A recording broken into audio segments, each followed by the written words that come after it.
Bismillahirrahmanirrahim. Assalamualaikum warahmatullahi wabarakatuh.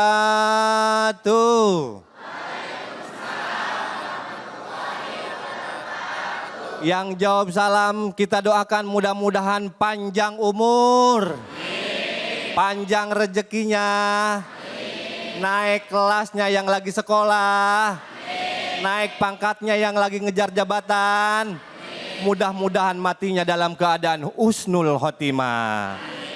Alhamdulillahirabbil alamin. Assalatu wassalamu ala asrofil anbiya'i wa mursalin wa ala alihi wa sahbihi ajmain. Amma ba'du. Puja dan puji selalu senantiasa mari sama-sama kita panjatkan kepada Allah Subhanahu wa taala yang selalu memberikan nikmat iman dan nikmat Islam yang tidak terukurkan oleh harta benda. Begitu juga sholawat beserta salamnya selalu tercurah kepada manusia pilihan. Manusia yang paling mulia yang bebas masuk pintu surga manapun yaitu baginda besar Nabi Muhammad. Ibu semangat ini. Kalau adik-adiknya yang di belakang pasti semangat. Adik-adik semangat semuanya. Tuh Bu semangat. Ibunya udah pada sarapan belum? Alhamdulillah belum. Baik, alhamdulillahirrahmanirrahim. Saya Yoga PNS kembali hadir lagi di acara kesayangan kita yaitu Cahaya Hati Indonesia. Dan tentunya kita satu kehormatan bisa hadir di tempat yang sangat luar biasa yaitu di Pondok Pesantren Al-Ghazali Islamic Boarding School Harapan Indah Bekasi. Alhamdulillah. Tentunya juga sudah hadir guru-guru kita, murabi kita yang pertama yang sudah tidak asing lagi yang selalu membudayakan batik Indonesia karena takut khawatir diambil sama negara lain katanya. Yang pertama yang kita hormati Al-Mukarram wal Mutarram Ad-Da'i Ilallah Ustadz Erik Yusuf. Assalamualaikum Ustadz. Waalaikumsalam warahmatullahi wabarakatuh. Alhamdulillah. Sekarang pakai batik apa ini? Ini batik Nusantara. Batik Nusantara, iya. Kalau masih ada satu boleh Ustadz. Ya mohon maaf bercanda, ya tapi dianggap serius juga boleh Ustadz. Mohon maaf saya suka bercanda. Selanjutnya sudah hadir guru kita yang sudah tidak asing lagi dan sering tampil di acara kesayangan kita yaitu Kiai Syahdan. Assalamualaikum. Waalaikumsalam ya Kiai. Iya tadi yang diharapin sebetulnya Kiai Hamdani Nijan tapi saya lewatin dulu. Kiai Hamdani Nijan, assalamualaikum, sehat? Waalaikumsalam, alhamdulillah. Iya makin berat, jadwalnya makin di mana-mana sepertinya. Mudah-mudahan beliau-beliau semuanya dikasih kesehatan, panjang umur, biar kita semuanya bisa mengambil ilmu-ilmu yang bermanfaat. Tapi bicara bermanfaat, buat para pemirsa yang ada di rumah juga jangan kemana-mana, tonton terus. Dari awal sampai akhir karena nanti kita punya segmen ngaji yuk bareng Kiai Munawir Ngacir ya. Sudah hafal Kiai Munawir Ngacir yang energik yang lincah ya. Baik sebelum kita masuk acara kita siang hari ini sangat luar biasa karena temanya adalah anak sebagai amanah bagi orang tua. Namun sebelum kita masuk ke tema kita insya Allah ini jadi pelajaran buat kita semuanya, mudah-mudahan anak kita harus diajarkan tontonan yang membawa tuntunan walaupun itu ada hiburannya. Mari sama-sama kita lihat terlebih dahulu sebelum kita masuk ke topik pembahasan. Ada Viti yang sedang viral, ada seorang perempuan yang sedang sholat diganggu oleh anak laki-laki. Berikut adalah Vitinya, tafadol. Pemirsa, baru-baru ini telah terjadi sebuah peristiwa yang tidak mengenakan di lokasi masjid. Di tengah ketenangan ibadah sholat, tampak seorang bocah laki-laki melakukan hal yang tidak pantas, di mana bocah tersebut mengganggu perempuan yang sedang sholat dengan perlakuan yang tidak senonoh. Terkadang kita memang dihadapkan pada situasi yang menguji khusyuk kita. Hal ini adalah contoh pentingnya sebagai orang tua untuk mendidik anak kita, melibatkan mereka dalam pemahaman tentang pentingnya sholat, agar dapat merubah akhlak mereka seperti yang diajarkan baginda besar Nabi Muhammad SAW. Lantas seperti apakah cara kita mendidik anak yang benar dalam Islam? Simak penjelasannya dari para ustadz tercinta kita, hanya di Cahaya Hati Indonesia. Kembali lagi di acara Cahaya Hati Indonesia. Alhamdulillah. Ini mudah-mudahan tontonan sekaligus tuntunan bahwa adab harus diutamakan. Jangan sampai meniru adegan seperti itu ya Bu ya. Punya anak kita harus jaga karena ini adalah aset untuk bekal kita nanti menuju surganya Allah. Baik, sudah siap guru-guru kita. Yang pertama mohon izin, mohon ikhlasnya kepada Al-Mukarram Ustadz Erik Yusuf untuk bisa menanggapi video yang barusan kita lihat. Tafadhol Ustadz, shollu ala Muhammad.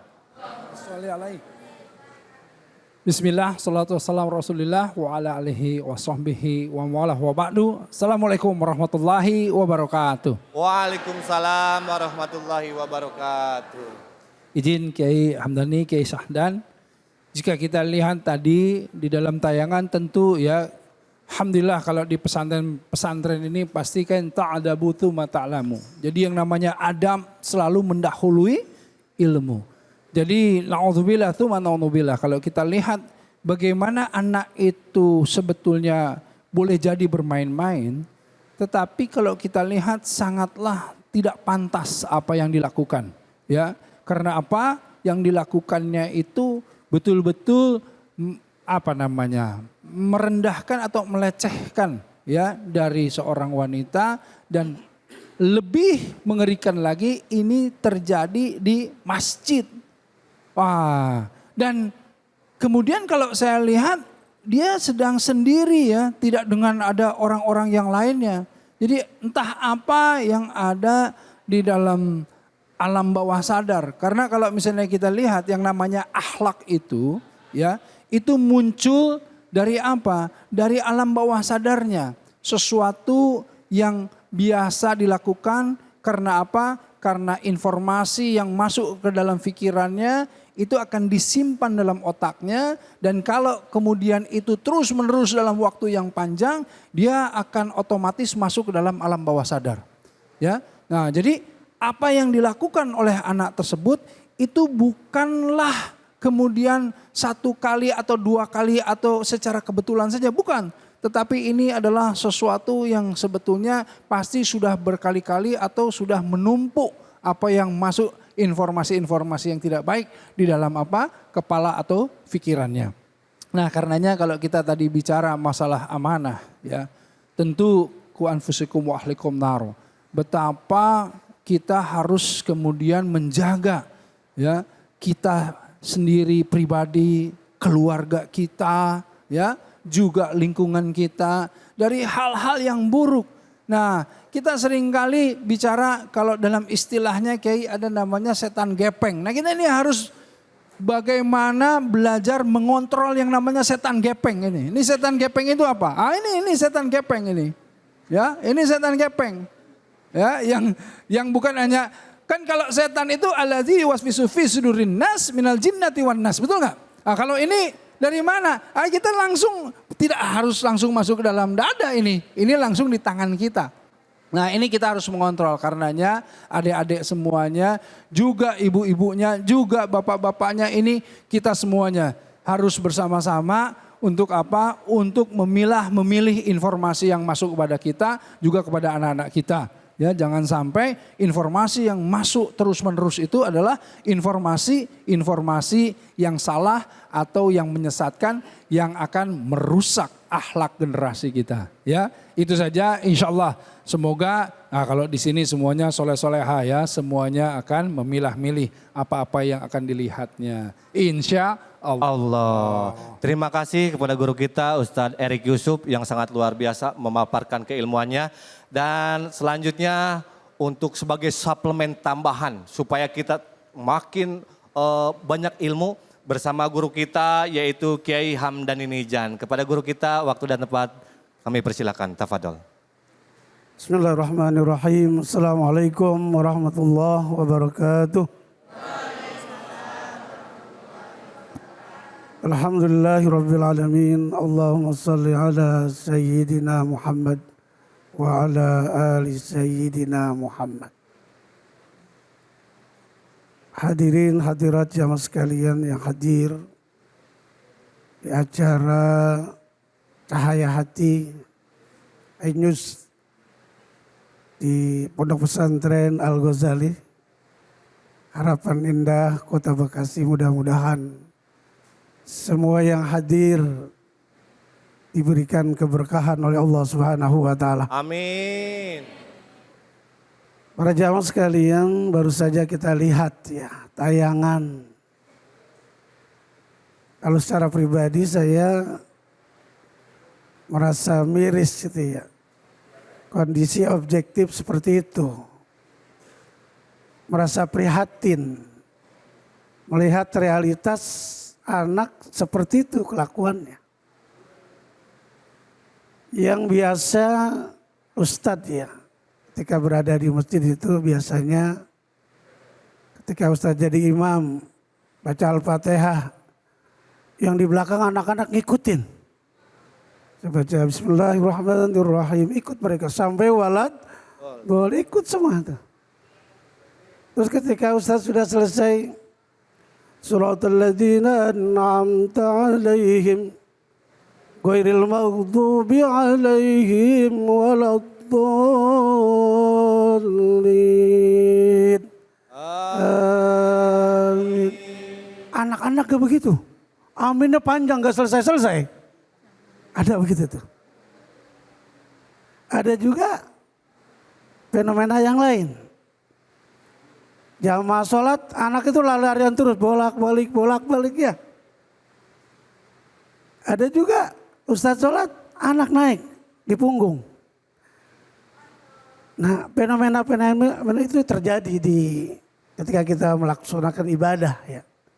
Nah kalau yang seperti ini agak sedikit berbeda jamaah sekalian. Ini kesalahannya di mana? Apakah akhlak anak ini memang belum terbangun ya? Belum diajarkan di rumah? Nah tentu ini menjadi tanggung jawab orang tua, ayahnya, ibunya. Tadi sudah disampaikan oleh Ustaz Darik itu. Apa kata Allah? Ku anfusakum wa ahlikum nar. Jagalah dirimu dan keluargamu dari apa? Dari api neraka. Nah, anak ini tadi melakukan sesuatu yang sangat-sangat tidak etis. Ya alhamdulillah ya ibunya sholatnya apa khusyuk ya. Kalau nggak khusyuk mungkin sudah balik kanan ya. Jadi ya mas sekalian ini menjadi tanggung jawab seorang ibu ya, seorang ayah untuk mengajarkan bagaimana pendidikan sosial, menghargai orang, memuliakan orang ya. Jadi tidak boleh melakukan seperti itu ya, menghina orang, ya, menzolimi orang itu kan termasuk menzolimi orang yang sedang apa? Melaksanakan ibadah sholat. Saya kira itu saja, mudah-mudahan bermanfaat. Wallahu a'lam. Assalamualaikum warahmatullahi wabarakatuh. Waalaikumsalam warahmatullahi wabarakatuh. Terima kasih kepada guru kita Kiai Hamdan Inijan yang sudah menambah lagi suplemen keilmuan kita. Dan selanjutnya kita dengarkan dari Al-Mukarram Ustadz Syahdan. Kepada beliau waktu dan tempat kami persilakan. Assalamualaikum warahmatullahi wabarakatuh. Waalaikumsalam warahmatullahi wabarakatuh. Hamdan wa syukran lillah, salatan wa salaman ala rasulillah, amma ba'du. Izin Pak Kiai Hamdan, Pak Kiai Erik Yusuf, para pemirsa di mana saja berada. Apa yang kita saksikan tentu sebetulnya tidak serta-merta kesalahan anak. Faktor yang dominan juga orang tua menentukan. Bapak Ibu, kalau saya tanya, kalau Bapak Ibu dititipkan sebuah barang berharga dari orang yang Bapak Ibu hormati, yang Bapak Ibu sangat muliakan, kira-kira barang titipan itu Bapak Ibu perlakukan seperti apa? Hah? Kira-kira diapain tuh? Tentu dijaga dengan baik, dirawat dengan intensif. Bagaimana dipelihara semaksimal mungkin, kalau bisa kita taruh di tempat yang khusus, yang spesial. Kan gitu. Itu baru dari orang. Ini anak loh. Anak itu amanah yang dititipkan oleh Allah yang maha kuasa, maha indah, maha segalanya. Masa kita sia-siakan? Masa kita sepelekan? Sehingga kita nggak boleh menyalahkan serta-merta ke anak saja. Maka Bapak Ibu, supaya tidak terjadi kejadian sebagaimana seperti yang tadi kita tayangkan, yang kita saksikan bersama. Pertama Bapak Ibu harus kita tanamkan. Yakinlah bahwa bagaimanapun bentuk anak kita, bagaimanapun kelakuannya, itu adalah anugerah yang paling indah yang diberikan Allah Subhanahu wa Ta'ala. Karena itu nggak pantas dan nggak layak kita sepelekan atau kita sia-siakan. Yang kedua, bahwa kita jangan mudah menyalahkan anak. Anak nakal kita hakimi. Anak melakukan kesalahan kita langsung salahin. Belum tentu, boleh jadi karena kita yang tidak menanamkan nilai kebaikan kepada anak. Boleh jadi orang tua yang tidak bisa memberikan teladan kepada anaknya. Boleh jadi ya, kita tidak pernah punya waktu untuk dialog, ngobrol, dan menjadi teman buat anak-anak kita. Yang ketiga, yang terakhir, kita harus tetap doakan anak kita. Orang bilang anak kita nakal, bandel, dan lain sebagainya, nggak peduli. Kita yang penting kita ridho dan jangan putus doa kita. Karena doa yang paling diijabah adalah doa orang tua terutama ibu kandungnya. Terima kasih. Wallahu a'lam bishawab. Baik, terima kasih kepada guru-guru kita yang sudah menyampaikan pemaparan ilmunya. Mudah-mudahan apapun yang disampaikan oleh beliau selalu senantiasa kita amalkan dalam kebaikan kita sehari-hari. Untuk para pemirsa yang ada di rumah, jangan kemana-mana. Setelah yang satu ini kita akan mendengarkan pemaparan tafsir Quran surat Al-Furqan ayat 74 bersama guru kita, murabi kita, yaitu Ustadz Erik Yusuf. Jangan kemana-mana, tetap di Cahaya Hati.